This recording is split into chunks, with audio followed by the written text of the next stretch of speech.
सब मदीने में बसे हुए थे, 550 साल से इंतजार कर रहे थे हुजूर के आने का। दूसरी कौमों को डराते थे, क्यों? उनकी किताब में मौजूद था आखिरी नबी के आने की सारी बातें मौजूद थी। आखिरी नबी आएंगे, उनके मानने वालों का गलबा होगा, वो अपने नूरे नबूवत से लोगों के दिलों को पाक करेंगे। उनकी शक्ल भी बताई गई थी तौरात में, उनके आने की जगह भी बताई गई थी। पूरे हिजाज में खजूरों का झुंड एक इलाका होगा जहां ये नबी आएंगे, और वो मदीने के अलावा कोई जगह ही नहीं थी। यहूदी ये सब चीजें देखकर हुजूर के आने से 550 साल पहले से इंतजार में थे, वो नबी यही आएंगे, यही आएंगे। और दूसरी कौमों को डराते थे, हमसे मत उलझना, आखिरी नबी आने वाले हमारे, और उस नबी के आने के बाद फिर हम चुन चुन कर तुमसे बदला लेंगे। और जब कभी मुसीबत आती तो अल्लाह से दुआ भी ये करते थे कि अल्लाह वो आखिरी नबी जो हमारे इलाके में आने वाले हैं, उनके सदके में तू हमारी बलाओं को दूर कर। ये वो कौम है जो हुजूर आखिरुन नबीयीन सल्लल्लाहु अलैहि वसल्लम के इंतजार में वक्त काट रही थी। लेकिन हुआ ये, उनका अकीदा ये था कि आखिरी नबी तो बनी इसराइल में ही पैदा होंगे, हमारे खानदान में पैदा होंगे। इन्होंने ठेका ले रखा है, आखिरी नबी कहां पैदा होंगे ये फैसला करेंगे। अल्लाह तबारक व तआला ने आखिरी नबी हमारे आका सल्लल्लाहु अलैहि वसल्लम को बनी इसराइल में नहीं, बनी इस्माइल में पैदा किया। इस्माइल अलैहिस्सलाम की औलाद में पैदा किया, और ये इस्माइल अलैहिस्सलाम की औलाद पूरे अरब में आबाद थी। अरब में पूरी आबादी इस्माइल अलैहिस्सलाम की थी। मक्का को आबाद किसने किया? इस्माइल अलैहिस्सलाम। इस्माइल अलैहिस्सलाम की औलाद पूरे मक्का में आसपास सब इलाकों में आबाद, सारी जितने भी नस्ब है वो इस्माइल अलैहिस्सलाम तक पहुंचते हैं, अरब वालों के। और ये यहूदी बनी इसराइल है, यानी याकूब अलैहिस्सलाम की औलाद में से, और ये दूसरों को हकीर जानते थे। जब तक ये लोग अरब में थे, मदीने में थे, इन्होंने हर एक को हकारत से देखा। अरबों से इनके ताल्लुकात ऐसे नहीं थे, आम लोगों से कहते हमारे से बात करने के काबिल नहीं है, सबको उम्मी कहते थे, अनपढ़, जाहिल, ऐसे अल्फाज से अरबों को पुकारते थे। अरबों से अगर इनके ताल्लुकात होते भी तो बड़े बड़े टॉप लीडर जो होते अरबों के, बस उनसे ताल्लुकात, आम लोगों को गिनते ही नहीं, कचरा कहते थे। बनी इस्माइल को जब ये कचरा कहते थे, और बनी इस्माइल में जब आखिरी नबी पैदा हो गए तब क्या कहने लगे पता है? कहते नहीं, ये गलत हो गया। आखिरी नबी तो बनी इसराइल में पैदा होने वाले थे, ये जिब्राइल ने शरारत किया और बनी इस्माइल में जाकर के नबूवत होती। कुछ तो ये कहने लगे, कुछ तो कहने लगे वो है ही नहीं आखिरी नबी। लेकिन कैसे इनकार करते? कुरान कहता है यारिफूनहु कमा यारिफून अबनाअहुम, उस रसूल को वो ऐसे पहचानते थे कि अपने बेटों को भी नहीं पहचानते। उनके बेटों के सही होने पर भी उनको इतना यकीन नहीं था कि हमारा ही बेटा है या नहीं, लेकिन हुजूर को देख करके ये यकीन था कि आखिरी रसूल ही, आखिरी रसूल होने की सारी निशानियां उन्होंने जो पढ़ी थी वो सब हुजूर के पास मौजूद थी। इसीलिए तो मेरे अजीजों, जो सहाबा यहूदियत से इस्लाम में आए, उन्होंने सब निशानियां देखी। हज़रत सलमान फारसी की बात बता रहा हूं, वो ईसाइयत में थे, सालों उन्होंने ईसाइयत में गुजारे, और उन्होंने भी यही सब बातें सुनी थी। यसरब एक इलाका है हिजाज में, खजूरों के बागात का झुंड है, वहां पर आखिरी नबी वहीं आने वाले। तो ये कहां से आए थे? सलमान फारसी इराक से आए थे, मदीने में आकर गुलाम बन गए, एक खजूरों के बाग में काम करते थे बरसों तक। फिर वो वक्त आ गया जब हुजूर पाक सल्लल्लाहु तआला अलैहि वसल्लम मक्का से हिजरत करके मदीने आए थे। मस्जिद कुबा जहां है वहां 14 दिन तक हुजूर कयाम किए हुए थे। तो वो बागीचे का जो मालिक है, सलमान फारसी का जो मालिक था, उसका भतीजा आकर के खबर देता है, चाचा सुना है एक नई खबर, यसरब में एक शख्स आया है मक्का से, हसीन चेहरा है, गुलाबी रंगत है, बोलता है तो लोग सब उसकी तरफ देखते हैं, और वो कहता है कि मैं अल्लाह का आखिरी रसूल हूं। यहूदी का भतीजा अपने चाचा को खबर दे रहा है। सलमान फारसी खजूर के दरख्त के ऊपर बैठे खजूर काट रहे थे या साफ कर रहे थे। ये खबर सुने कि वहां से छलांग लगाकर नीचे आ गए, जिसके इंतजार में तो सालों गुजार दिया था। क्या कहा तुमने? मालिक ने एक थप्पड़ रसीद किया और कहा तू गुलाम है, आकाओं की बात में दखल अंदाजी मत कर, जा तू अपना काम कर। लेकिन उनकी बेचैनी थी कि वो अगर आखिरी रसूल आ चुके तो मेरी जिंदगी का तो मकसद यही है। फिर उन्होंने वक्त निकाला दिन का और हुजूर पाक सल्लल्लाहु अलैहि वसल्लम के पास पहुंच गए। जब रसूल करीम सल्लल्लाहु ताला अलैहि वसल्लम सहाबा के साथ मौजूद थे, देखें अलामतें जो इन्होंने पढ़ी थी अपनी किताबों में, वो सब जांचना भी चाहते थे। खजूरें लेकर के गए और कहा या रसूल अल्लाह ये कबूल कीजिए, ये सदका है। हुजूर ने लिया और सबको बांट दिया, उसमें से कुछ भी नहीं खाया, क्योंकि सलमान फारसी ने पढ़ा था कि आखिरी रसूल सदका नहीं खाएंगे। एक निशानी देख ली उन्होंने। दूसरे दिन आए, फिर वो मौका निकाला और खजूरें ली और आए। हुजूर से आकर के कहा कि ये लीजिए, कबूल कीजिए, ये हदिया है। हुजूर ने खुद भी खाया और सबको तकसीम किया। कहा ये किताब में मौजूद है, वो आखिरी रसूल हदिये को इनकार नहीं करेंगे, ताइफ कबूल करेंगे। तो अलामतें देखी। फिर एक दिन, तीसरा दिन था, रसूल पाक सल्लल्लाहु अलैहि वसल्लम एक जनाजे में थे। तहबंद थी हुजूर के, चादर थी जिस्म के ऊपर। सलमान फारसी एक और निशानी देखने के लिए आए हुए थे जो किताबों में पड़ी थी। कभी हुजूर के दाएं आते, कभी बाएं आते, कभी आगे कभी पीछे, पूछने की या कुछ बात करने की कोशिश कर रहे थे। हुजूर सल्लल्लाहु अलैहि वसल्लम ने उनको देख लिया और कहा सलमान आ जाओ इधर। इधर बुलाया, अपनी चादर हटाई और कहा ये मोहरे नबूवत देखने के लिए आए थे। जो हुजूर सल्लल्लाहु अलैहि वसल्लम के कंधों के बीच में एक ऐसा सफेद निशान था जिसको मोहरे नबूवत कहा जाता है, वो सूरज से ज्यादा चमकता था दोनों कंधों के बीच में। और हजरत सलमान फारसी को देखने के लिए आए थे और हुजूर ने उनके पूछने से पहले चादर हटाई और कहा यही देखने आए थे। सलमान फारसी ने कहा मैं तो एक चीज देखने आया था, आपने दो चीज बता दी। क्या चीज?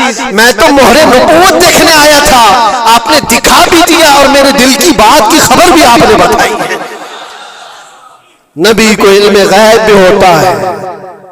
और सलमान फारसी ने कलमा तैयबा पढ़ लिया। उसी सलमान फारसी को आजाद कराने के लिए मेरे आका सल्लल्लाहु अलैहि वसल्लम ने सहाबा के साथ मिलकर के 500 खजूर के दरख्त लगाए थे और एक बागीचा दे करके उस यहूदी से आजाद करवाया था।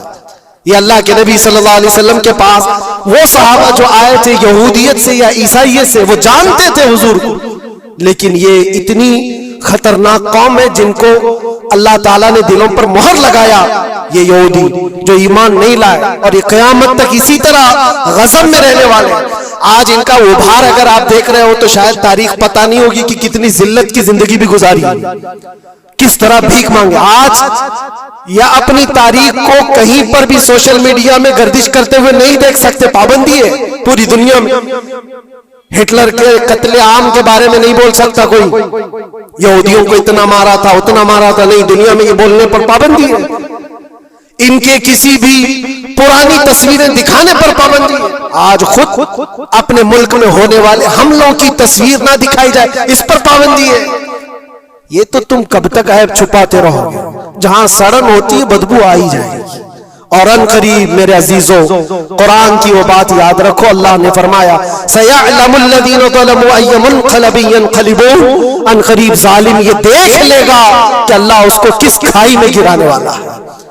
क्या अबरहा बहुत सारे मंसूबे बनाकर काबा ढाने नहीं आया था? अल्लाह ने अबाबील चिड़ियों से उसको हिलाक किया था, फिरौन को पानी से गर्क कर दिया था, नमरूद को मच्छर से हिलाक कर दिया था।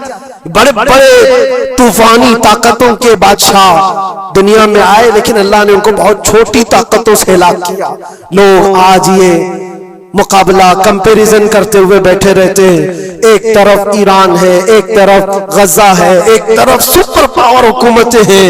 ये सारे कंपैरिजन दुनिया के हो सकते हैं, लेकिन रब तबारक व तआला की बादशाहत और उसकी सल्तनत जब इंतकाम पर आ जाए तो फिर मेरे अजीजों किसी मुल्क की भी जरूरत नहीं, सिर्फ हवाओं से मौला ताला ताकतों को खत्म फरमा देता। दुनिया में फैले हुए एक कोरोना को तुम काबू में नहीं कर पा रहे थे। एक छोटा सा कीड़ा होगा, एक बैक्टीरिया होगा जिसको कंट्रोल में ना ला सके और करोड़ों मौतें हो गई। कौन था ये? मौतों पर कंट्रोल तुम्हारे पास क्यों नहीं आया? सुपर पावर ताकतें बेबस नहीं थी? 2 साल पहले नहीं देखा आपने। और रब तबारक व तआला जब चाहे तो ये पकड़ जालिमों के साथ फरमाएगा। आज के दौर में दुआएं भी ये करो और अंजाम का इंतजार भी करो। ये तुम्हारा भी इम्तिहान है मेरे अजीजों। जो आग पड़ोस में लगी है उसकी चिंगारियां तुम्हारे घर को भी जला सकती है। अपने बुरे आमाल से तौबा करो, अल्लाह के गजब से डरो कि उसकी पकड़ ना आए। अल्लाह तबारक व तआला कहने सुनने से ज्यादा अमल की तौफीक अता फरमाए। और जो नाहक मारे गए बच्चे हैं, मौला ताला उन बच्चों को मारने वाले जालिमों को खतरनाक अंजाम तक पहुंचाए, उन्हें कैफरे किरदार तक पहुंचाए। रब ताला उन्हें अज़ाब अलीम में गिरफ्तार फरमाए। मैं दुरूद पाक का हदिया पेश कर लें। अल्लाहुम्मा सल्लि अला सय्यिदिना व मौलाना मुहम्मदिन मअदनिल जूदि वल करम व आलिहि व अस्हाबिहिल किराम व इब्निहिल करीम व बारिक व सल्लिम सलातन दाइमतन सरमदन अबदा। इकबाल ने कहा है, सतीजा कार रहा है अजल से ता इमरोज, शरारे अबू लहबी से चरागे मुस्तफवी।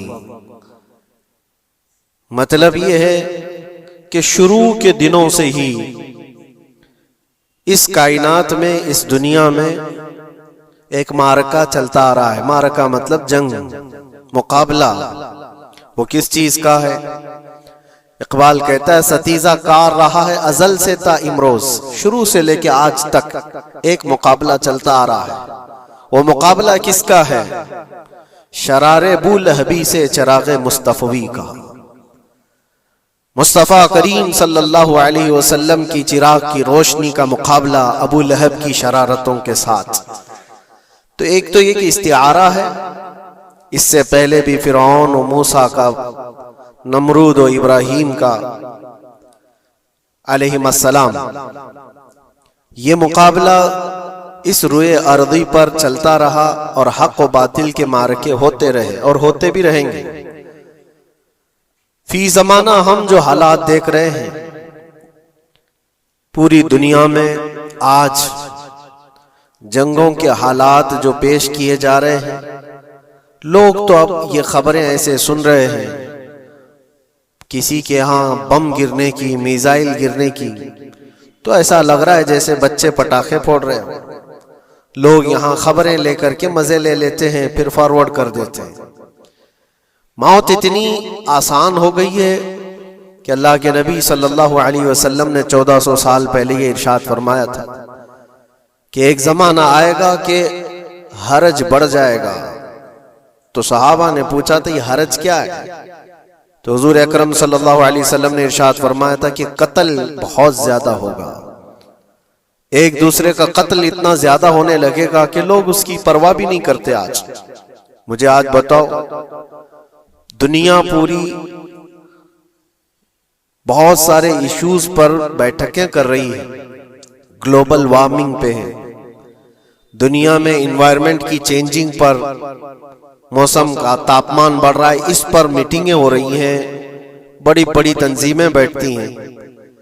ये ढकोसला है ये दुनिया का, ये मगरिबी दुनिया, वेस्टर्न कंट्रीज का दिखावा है।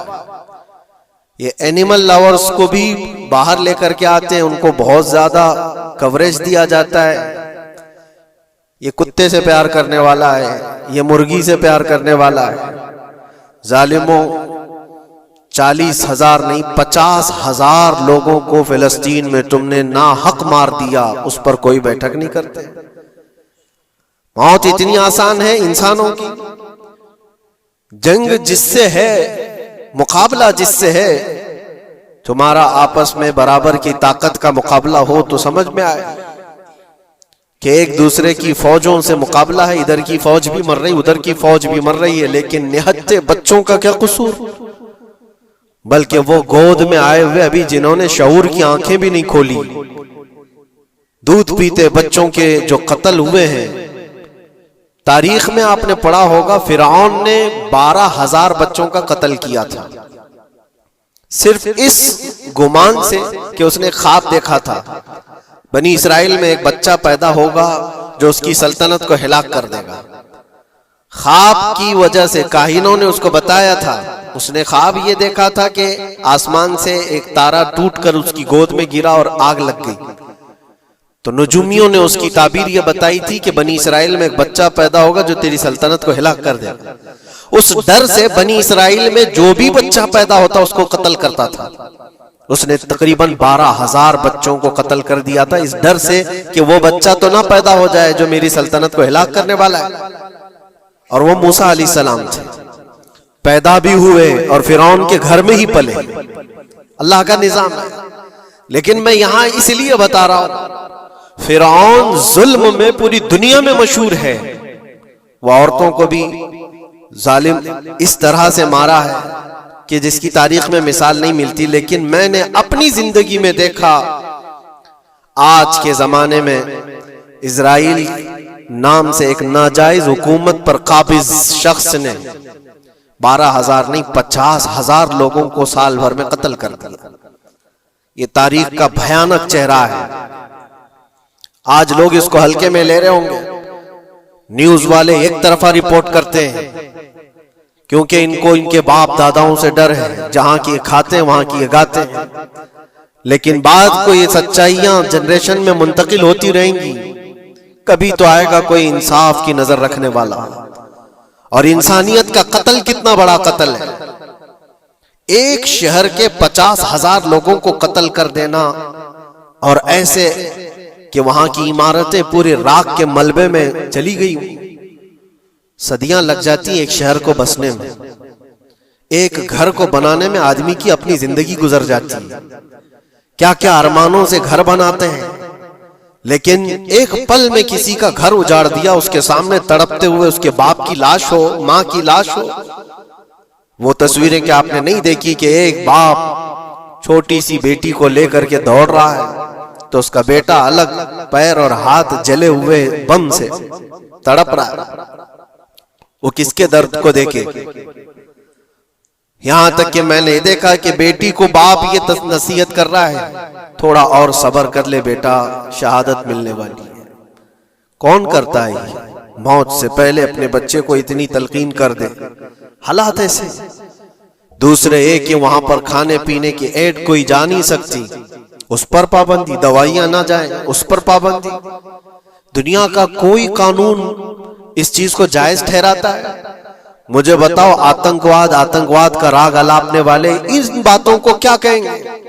इंसानियत अगर कहीं है तो उसका तस्वुर तो करो।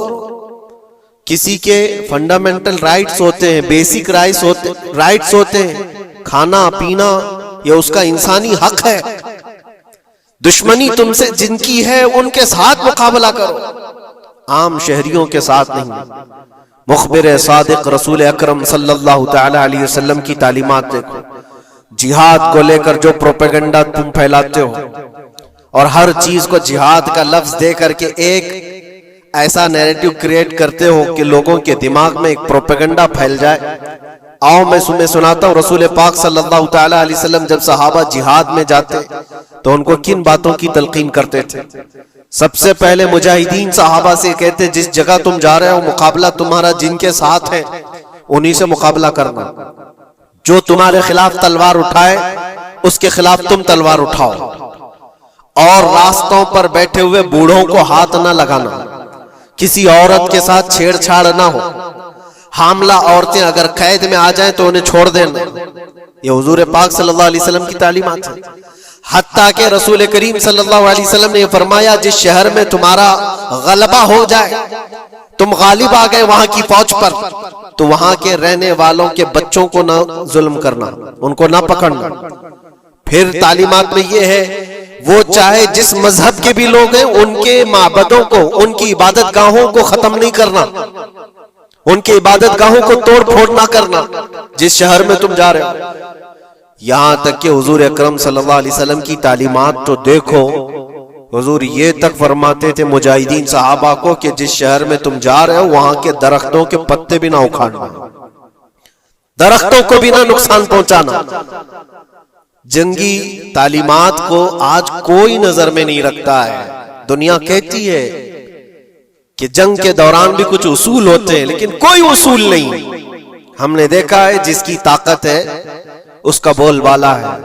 ये दुनिया उनके खिलाफ कभी कोई बात नहीं करती। आज से तकरीबन 20 साल पहले भी इराक की क्या हालत थी आपने देखा होगा। एक झूठे प्रोपेगेंडे की वजह से पूरे इराक को तबाह किया गया, आज तक वो संभल नहीं पाया है। न्यूक्लियर पावर इराक के अंदर मौजूद है, उसके रिएक्टर वहां पर मौजूद है, क्या क्या चीजें उस जमाने में फैलाई गई। सोशल मीडिया तो नहीं था उतना, दुनिया ने ये मान लिया कि हाँ दादा कह रहा है तो होगा, और हमला किया इसी बुनियाद पर। 20 साल हो गए, आज तक इराक में कोई न्यूक्लियर पावर प्लांट नहीं नजर आया, कहीं नहीं। एक झूठे प्रोपेगेंडे की वजह से वहां के कितने लाख लोगों को बेघर होना पड़ा है पता है। कुछ जगह ऐसी हैं जहां बम बरसाए गए, आज तक वहां कोई सब्जा नहीं उगता, कोई वहां पर फसल नहीं होती। मैंने खुद अपनी आंखों से देखा एक नया मैदान जिसपे लोग फुटबॉल खेलते थे, चंद सालों के बाद देखो तो पूरा मैदान कब्रों से भरा हुआ है। कब्रें हैं वहां पर, पूरी कब्रें हैं। लोगों को जनाजा उठाने के लिए लोग नहीं मिलते हैं। मौत इतनी आम कर दी गई थी, इन बातों को कोई कहता है? आपने सुना कभी अबू गुरैब जेल के मुतालिक? कैदियों के साथ जो वहशियाना सुलूक किया इन गोरों ने, अल्लाह की पनाह, बहुत सख्त किस्म के, दुनिया में बदनामे जमाना जेल उसको कहा जाता है। हर तरह की वहां पर कैदियों के साथ आजमाइशें हुई, हर तरह की।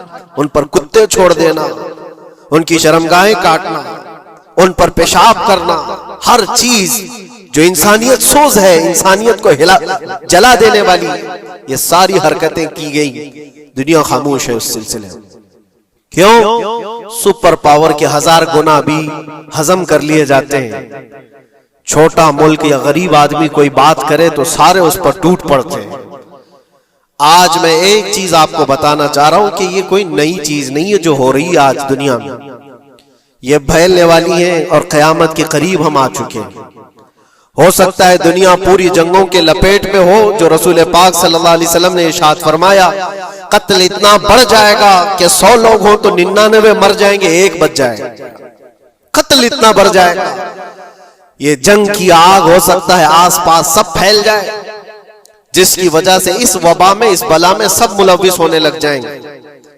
और एक बात ये भी याद रखो, चाहे जैसी भी हुकूमत हो, तारीख पूरी उठा करके देखना, जुल्म के बाद जो गुरूर और तकब्बुर में आकर फिरौन बनने की कोशिश करता है, उसका अंजाम अल्लाह ताला बहुत भयानक फरमाता है, बहुत भयानक अंजाम होता है। अब के जालिम भी अपने अंजाम के बहुत करीब आ चुके हैं। इन्होंने जुल्म इतना किया है, वो बच्चों की आहें, वो औरतों की चीखें क्या बारगाह रब्बुल इज्जत में ना पहुंची होंगी? रब तबारक व तआला खुद फरमाता है, सयअलमुल लदीन ज़लमू अय्य मुनक़लबिन यनक़लिबून, अनक़रीब जालिम ये देख लेंगे कि किस पलटी में अल्लाह ताला उन्हें गिराने वाला है। जो जाल वो अपने दुश्मनों के लिए बुनते हैं, अल्लाह ताला उसी जाल में उनको फंसाता है। आज देखना आप, तारीख की सच्चाइयां आपको इस बात का जवाब देंगी। जालिम ये समझता है कि मैं खुदा के बराबर हो चुका, मुझे कोई भी हिलाक नहीं कर सकता। अल्लाह ताला फरमाता है, इन्नमा तकूनु युद्रिकुमुल मौत वलौ कुंतुम फी बुरूजिन मुशय्यदा, तुम मजबूत किले में क्यों ना बैठे हो, मौत तुम्हारे पास आकर पकड़ लेगी। और रब तबारक व तआला के लिए कोई चीज नामुमकिन है। लोग आज हवा बनाते हैं कि एयर डिफेंस सिस्टम इतना बड़ा है, कोई कुछ नहीं कर सकता। एक छोटे से पिद्दे से एक नाजायज कंट्री को महफूज दिखाने के लिए दुनिया पता नहीं क्या क्या बातें वायरल करती है। इजराइल के पास आयरन डोम है, एयर डिफेंस सिस्टम इतने बड़े हैं, कोई नहीं आ सकता। वो खुदा है? कोई खुदा है? लेकिन दुनिया आज देख रही है, बहुत सारी चीजों को देख रही है।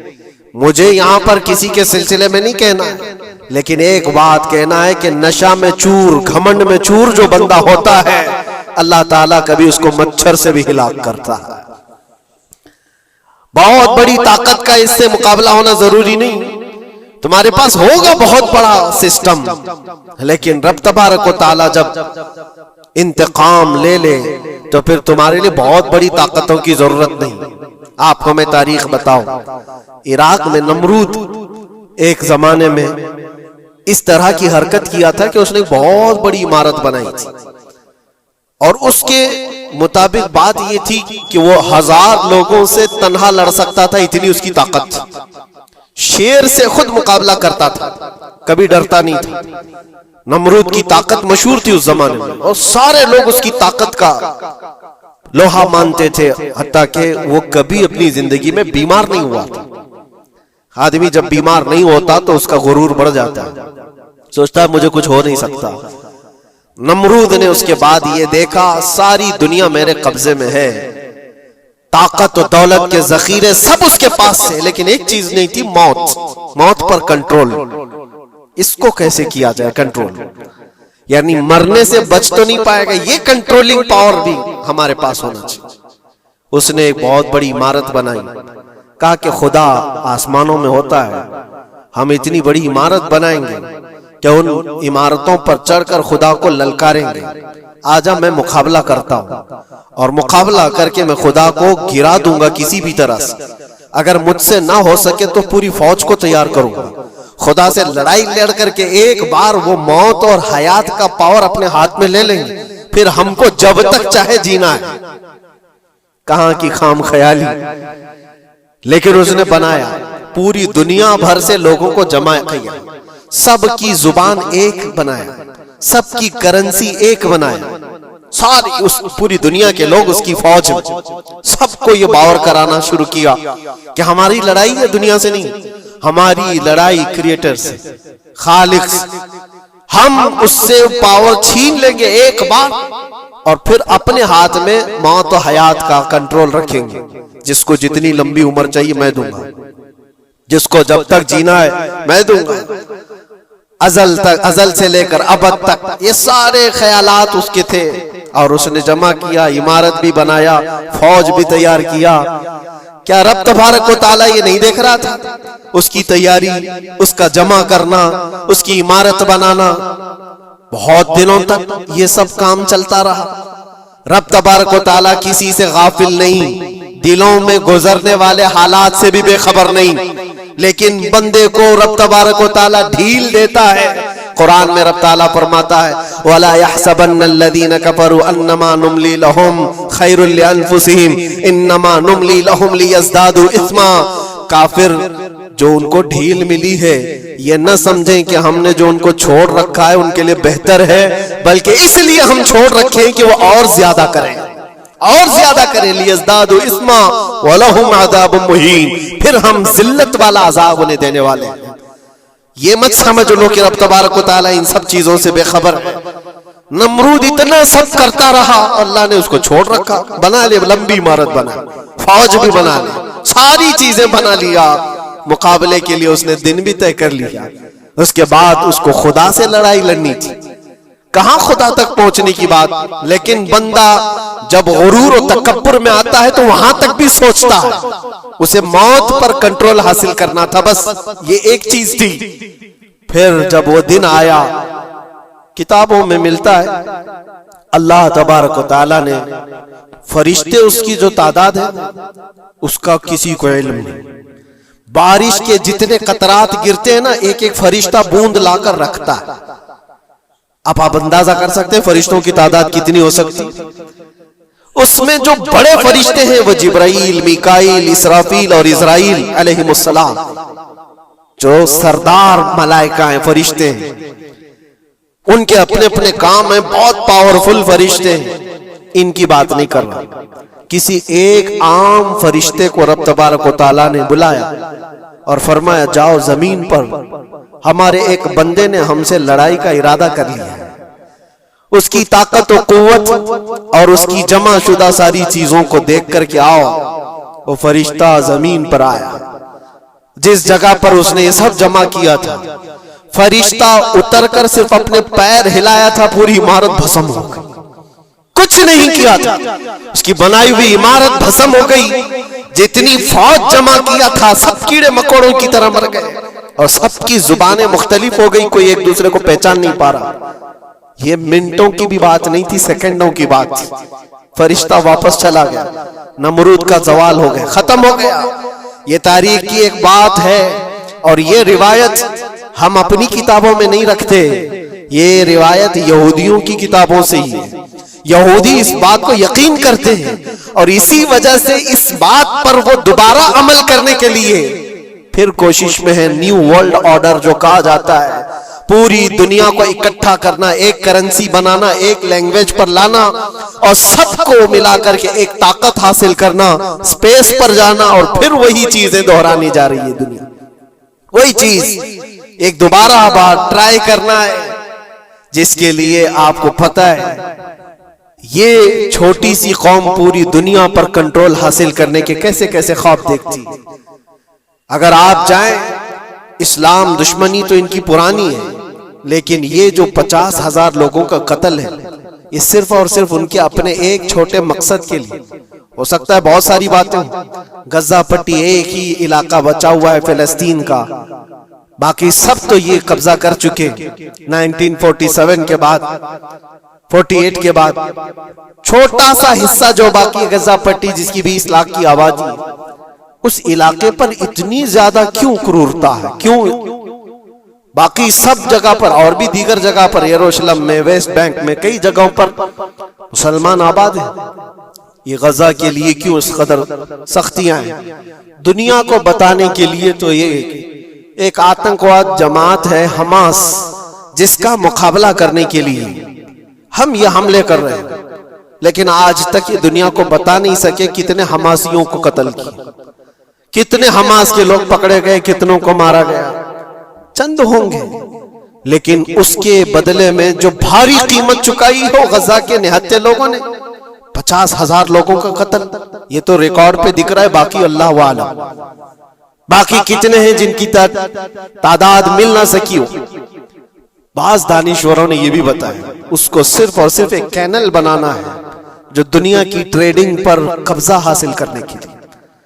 जो सुएज कैनाल है इजिप्ट का, जिससे मेडिटेरेनियन सी से लेकर के गुजरते हैं, 2 समंदरों को जोड़ने के लिए एक कैनल है मिस्र में, इजिप्ट में, जहां से इजिप्ट हर गुजरने वाले जहाज से टैक्स लेता है, हर गुजरने वाले जहाज से एक भारी कीमत लेता है, जिससे ट्रेडिंग पर असर भी रहता है। और जब वो चाहे बंद करे, 2 मरतबा उसने बंद भी किया था तारीख में 1950 के बाद। और ये ख्वाब देखता है इजराइल कि हम अपनी ही जगह से एक कैनल बना ले तकरीबन 300 किलोमीटर, जिसके लिए उसको गजा हासिल करना बहुत जरूरी है। ये बाज लोगों की अपनी तहकीक है। तो क्या कोई अपने मफाद का हासिल करने के लिए 50,000 लोगों का कत्ल कर सकता है? दुनिया को यह भयानक चेहरा भी तो मालूम होना चाहिए। अगर उनको कोई रास्ता बनाना है तो उसके लिए इंसानियत का कत्ल करना। मैं आपको एक बात अर्ज किए देता हूं, कुरान पाक ने जो फरमाया वो हक है, 100% हक है। अल्लाह ने फरमाया, मैंने खुतबे के बाद जो आयत पढ़ी, वो दुरिबत अलैहिमुल ज़िल्लत वल मस्कनत, अल्लाह फरमाता है उन पर जिल्लत और गुर्बत लिख दी गई। किस पर? यहूदियों के मुताबिक। वबाउ बिग़ज़बिन मिन अल्लाह, और अल्लाह के गज़ब में रहेंगे वो हमेशा। आप सूरह फातिहा में पढ़ते हैं ना, गैरिल मग़दूबि अलैहिम वलद्दालिन। मग़दूब का मतलब क्या है? जिन पर अल्लाह का गज़ब हुआ, और वो यहूद कौम है। कुरान पाक की मैं आपको बात बता रहा हूं। और अल्लाह ताला फरमाता है, वजह क्या है? ज़ालिका बिअन्नहुम कानू यकफुरून बिआयातिल्लाह, वह इसलिए कि अल्लाह की निशानियों को ठुकराते, व यक़्तुलून अन्नबिय्यीन बिग़ैरि हक़, और अल्लाह के नबियों को नाहक कत्ल करते। अब दुनिया को यह अफसोस हो रहा होगा, जैसे मैंने अभी बताया 50,000 लोगों का कत्ल वहां कर दिया, ईरान में घुस गया, शाम में घुस गया, लेबनान में घुस गया, हर जगह मार मार मार और लोगों का कत्ल। मेरे अजीजों, ये तो आम लोगों का कत्ल है, और कुरान ये कहता है ये वो कौम है जो अल्लाह के नबियों को कत्ल करती थी। और तारीख में है तकरीबन 10,000 नबियों को इन्होंने कत्ल किया है। 10,000 नबियों को इन्होंने कत्ल किया है, सिर्फ अपनी मनमानी बात न पाए जाने की वजह से। हजरत ज़करिया अलैहिस्सलाम की बात मालूम है? ये तो बैतुल मुक़द्दस के मुतवल्ली थे, ज़करिया अलैहिस्सलाम बैतुल मुक़द्दस के इमाम थे, जिनका जिक्र है कुरान पाक में। हजरत ज़करिया अलैहिस्सलाम के पीछे यही कौम जो उनकी उम्मत में थी, यहूदियों के लिए भी वो मुक़द्दस नबी थे, लेकिन इन जालिमों ने हजरत ज़करिया अलैहिस्सलाम को दुश्मनी में रख करके ऐसा कत्ल किया था। अल्लाह अकबर। ज़करिया अलैहिस्सलाम इनसे भाग करके निकले थे और एक दरख्त को जाकर कहा, ए दरख्त खुल जा, मैं तुझ में आता हूं। दरख्त खुल गया, हजरत ज़करिया अलैहिस्सलाम उसमें अंदर चले गए, दरख्त फिर बंद हुआ। तारीख में मौजूद है, इब्लीस लाइन ने, शैतान मरदूद ने यहूदियों को रास्ता भी बताया और दरख्त भी बताया कि इसके अंदर ज़करिया छुपे हुए, इसके अंदर ज़करिया है। यहूदियों ने तेज आरी लेकर के दरख्त को ऊपर से काटना शुरू किया कि दरख्त के दो टुकड़े होंगे तो ज़करिया अलैहिस्सलाम तक भी पहुंच जाएंगे। उन्होंने आरी से काटते काटते काटते उनके सर तक पहुंचा दिया, और जब हजरत ज़करिया अलैहिस्सलाम को अपने सर के ऊपर से कटने की आवाज आने लगी तो आप सोचा कि अब ये आरी से पूरा कट जाएगा। अल्लाह ताला की तरफ से निदा आई, ए ज़करिया सबर कर लो, अगर तुम इस पर आवाज निकालोगे तो सबर वालों में से तुम्हारा नाम निकल जाएगा। यहां तक के तारीख में है वो यहूदियों ने आरी से काटते काटते हजरत ज़करिया अलैहिस्सलाम के सर को चीर दिया और जिस्म के दो टुकड़े हो गए। अल्लाह के नबी खामोश रहे, सबर करके रह गए।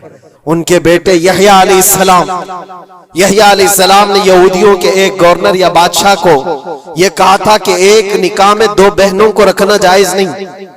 उसने दो बहनें एक साथ अपनी ज़ौजियत में रखा था। सिर्फ इतनी बात पर हजरत यहया अलैहिस्सलाम सिर्फ 33 साल के जवान थे। उस यहूदी जालिम ने यहया अलैहिस्सलाम के सर को काट करके बर्तन में लाकर नाश्ते में रखा था। अल्लाह के नबी की बात कर रहा हूं, अल्लाह के नबी के सर को काट कर तश्त पे रखा था। लेकिन तारीख की सच्चाइयां बताती हैं कि वो कटे हुए सर से यहया अलैहिस्सलाम बोलते थे, ए जालिम अब भी मैं कहता हूं एक निकाह में दो बहनों को रखना हराम है, हराम है। ये अल्लाह के नबियों की जिंदगी में बता रहा हूं जिनके साथ इन्होंने किया। ईसा अलैहिस्सलाम, ये पागल ईसाई जो आज उनकी कपड़ों में जाकर बैठे हुए होते हैं, जबकि जिंदगी भर ये लड़ते रहे हैं। कुरान भी कहता है वक़ालतिल यहूदु लैसतिन नसारा अला शै वक़ालतिन नसारा लैसतिल यहूदु अला शै। दोनों लड़ते थे। यहूदी कहते ईसाई कोई चीज ही नहीं, ईसाई कहते थे यहूदी कोई चीज ही नहीं। इनकी जंगें इतनी खतरनाक हुई, ये सब लिपापोती करके आज दिखाते हैं कि हम सब एक हैं। बहुत गहरी दुश्मनियां इनके दरमियान थी। ईसाइयत, हजरत ईसा अलैहिस्सलाम को क्या किया गया? जब उन्होंने अपने पैगामात फैलाए तो ईसा अलैहिस्सलाम को भी कत्ल करने का मंसूबा यहूदियों ने बनाया था और पूरे लोग आकर हजरत ईसा अलैहिस्सलाम के घर को घेराव कर लिए। ईसा अलैहिस्सलाम को उस रात अल्लाह ताला ने आसमानों पर उठा लिया और एक यहूदी को अंदर देखने के लिए भेजा था यहूदियों ने कि जाकर देखो ईसा है कि नहीं। तो अल्लाह ताला ने वो आए हुए यहूदी को ईसा अलैहिस्सलाम की शक्ल दे दी, ईसा अलैहिस्सलाम को उठा लिया। यहूदी जो बाहर खड़े मुंतजिर थे, हमारा आदमी अंदर गया है देखने के लिए, मारने के लिए, कत्ल करने के लिए, अभी तक आया नहीं। तो सबके सब अंदर घुस गए, देखा वो आदमी बैठा हुआ है, उसी को पकड़कर लाकर सूली पर चढ़ा दिया ईसा समझ करके। लेकिन इत्तेफाक ये है कि उसको पूरी शक्ल नहीं दी गई थी। आधी शक्ल ईसा अलैहिस्सलाम की थी और आधी उसकी खुद की थी। बाद में यहूदियों में खुद इख्तिलाफ हो गया, हमारा बंदा कहां गया जो ढूंढने के लिए गया था, वो गायब कहां है? और अगर ये हमारा बंदा है जो ढूंढने के लिए गया था तो फिर ईसा कहां है?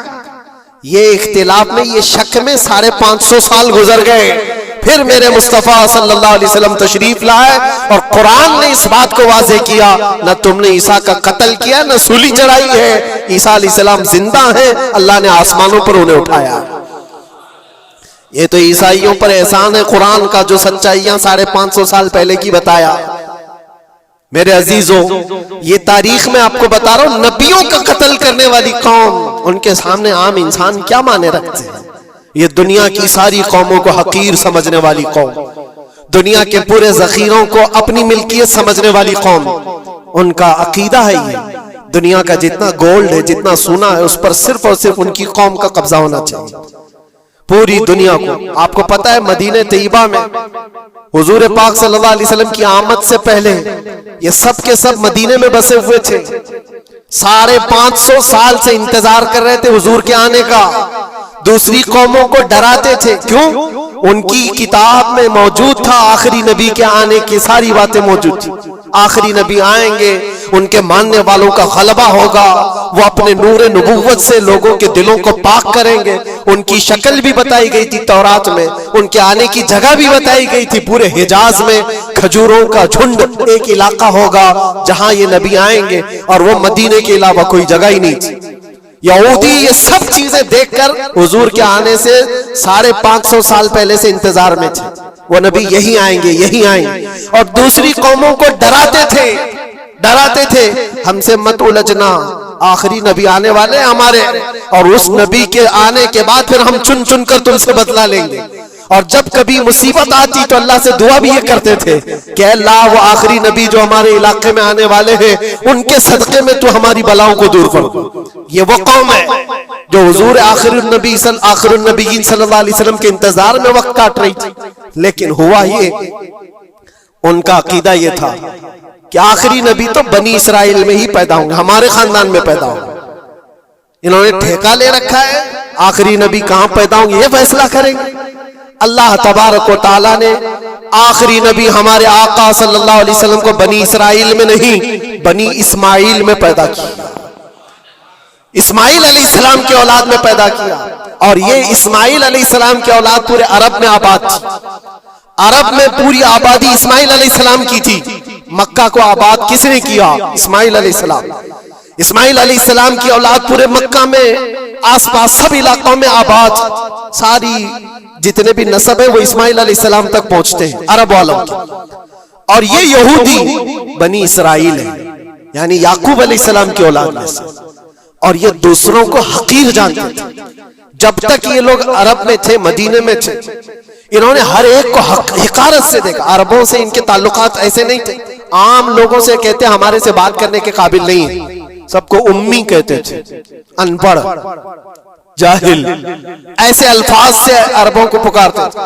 अरबों से अगर इनके ताल्लुकात होते भी तो बड़े बड़े टॉप लीडर जो होते हैं अरबों के, बस उनसे ताल्लुकात, आम लोगों को गिनते ही नहीं, कचरा कहते थे। बनी इस्माइल को जब ये कचरा कहते थे, और बनी इस्माइल में जब आखिरी नबी पैदा हो गए तब क्या कहने लगे पता है? कहते नहीं, ये गलत हो गया। आखिरी नबी तो बनी इसराइल में पैदा होने वाले थे, ये जिब्राइल ने शरारत किया और बनी इस्माइल में जाकर के नबूवत दी थी। कुछ तो ये कहने लगे, कुछ तो कहने लगे वो है ही नहीं आखिरी नबी। लेकिन कैसे इनकार करते? कुरान कहता है यारिफूनहु कमा यारिफून अबनाअहुम, उस रसूल को वो ऐसे पहचानते थे कि अपने बेटों को भी नहीं पहचानते। उनके बेटों के सही होने पर भी उनको इतना यकीन नहीं था कि हमारा ही बेटा है या नहीं, लेकिन हुजूर को देख करके यकीन था कि आखिरी रसूल ही, आखिरी रसूल होने की सारी निशानियां उन्होंने जो पढ़ी थी वो सब हुजूर के पास मौजूद थी। इसीलिए तो मेरे अजीजों, जो सहाबा यहूदियत से इस्लाम में आए, उन्होंने सब निशानियां देखी। हज़रत सलमान फारसी की बात बता रहा हूं, वो ईसाइयत में थे, सालों उन्होंने ईसाइयत में गुजारे, और उन्होंने भी यही सब बातें सुनी थी। यसरब एक इलाका है हिजाज में, खजूरों के बागात का झुंड है, वहां पर आखिरी नबी वहीं आने वाले। तो ये कहां से आए थे? सलमान फारसी इराक से आए थे, मदीने में आकर गुलाम बन गए, एक खजूरों के बाग में काम करते थे बरसों तक। फिर वो वक्त आ गया जब हुजूर पाक सल्लल्लाहु तआला अलैहि वसल्लम मक्का से हिजरत करके मदीने आए थे। मस्जिद कुबा जहां है वहां 14 दिन तक हुजूर कयाम किए हुए थे। तो वो बागीचे का जो मालिक है, सलमान फारसी का जो मालिक था, उसका भतीजा आकर के खबर देता है, चाचा सुना है कि नई खबर, यसरब में एक शख्स आया है मक्का से, हसीन चेहरा है, गुलाबी रंगत है, बोलता है तो लोग सब उसकी तरफ देखते हैं, और वो कहता है कि मैं अल्लाह का आखिरी रसूल हूं।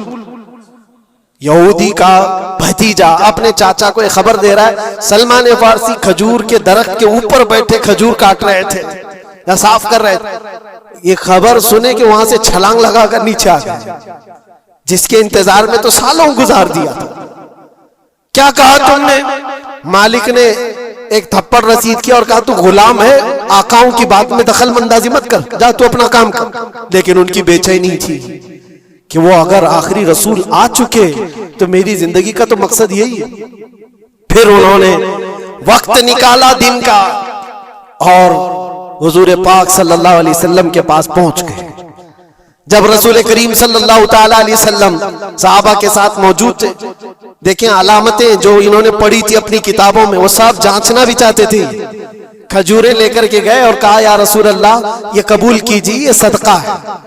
हुजूर ने लिया और सबको बांट दिया, उसमें से कुछ भी नहीं खाया, क्योंकि सलमान फारसी ने पढ़ा था कि आखिरी रसूल सदका नहीं खाएंगे। एक निशानी देख ली उन्होंने। दूसरे दिन आए, फिर वो मौका निकाला और खजूरें ली और आए। हुजूर से आकर के कहा कि ये लीजिए, कबूल कीजिए, ये हदिया है। हुजूर ने खुद भी खाया और सबको तकसीम किया। कहा ये किताब में मौजूद है, वो आखिरी रसूल हदिये को इनकार नहीं करेंगे, ताइफ कबूल करेंगे। दो अलामतें देखी। फिर एक दिन, तीसरा दिन था, रसूल पाक सल्लल्लाहु अलैहि वसल्लम एक जनाजे में थे। तहबंद थी हुजूर के, चादर थी जिस्म के ऊपर। सलमान फारसी एक और निशानी देखने के लिए आए हुए थे जो किताबों में पड़ी थी। कभी हुजूर के दाएं आते, कभी बाएं आते, कभी आगे कभी पीछे, पूछने की या कुछ बात करने की कोशिश कर रहे थे। हुजूर सल्लल्लाहु अलैहि वसल्लम ने उनको देख लिया और कहा सलमान आ जाओ इधर। इधर बुलाया, अपनी चादर हटाई और कहा ये मोहरे नबूवत देखने के लिए आए थे। जो हुजूर सल्लल्लाहु अलैहि वसल्लम के कंधों के बीच में एक ऐसा सफेद निशान था जिसको मोहरे नबूवत कहा जाता है, वो सूरज से ज्यादा चमकता था दोनों कंधों के बीच में। और हजरत सलमान फारसी वो देखने के लिए आए थे और हुजूर ने उनके पूछने से पहले चादर हटाई और कहा यही देखने आए थे। सलमान फारसी ने कहा मैं तो एक चीज देखने आया था, आपने दो चीज बता दी। क्या चीज? मैं तो मोहरे नबूवत देखने आया था, आपने दिखा भी दिया और मेरे दिल की बात की खबर भी आपने बताई। नबी को इल्म गैब भी होता है। और सलमान फारसी ने कलमा तैयबा पढ़ लिया। उसी सलमान फारसी को आजाद कराने के लिए मेरे आका सल्लल्लाहु अलैहि वसल्लम ने सहाबा के साथ मिलकर के 500 खजूर के दरख्त लगाए थे और एक बागीचा दे करके उस यहूदी से आजाद करवाया था। ये अल्लाह के नबी सल्लल्लाहु अलैहि वसल्लम के पास वो सहाबा जो आए थे यहूदियत से या ईसाइयत से, वो जानते थे हुजूर को, लेकिन ये इतनी खतरनाक कौम है जिनको अल्लाह ताला ने दिलों पर मोहर लगाया। ये यहूदी जो ईमान नहीं लाए और ये कयामत तक इसी तरह गजब में रहने वाले हैं। आज इनका उभार अगर आप देख रहे हो तो शायद तारीख पता नहीं होगी कि कितनी जिल्लत की जिंदगी भी गुजारी, किस तरह भीख मांगे। आज या अपनी तारीख को कहीं पर भी सोशल मीडिया में गर्दिश करते हुए नहीं देख सकते, पाबंदी है पूरी दुनिया में। हिटलर के कत्ले आम के बारे में नहीं बोल सकता कोई, यहूदियों को इतना मारा था उतना मारा था, नहीं, दुनिया में ये बोलने पर पाबंदी है।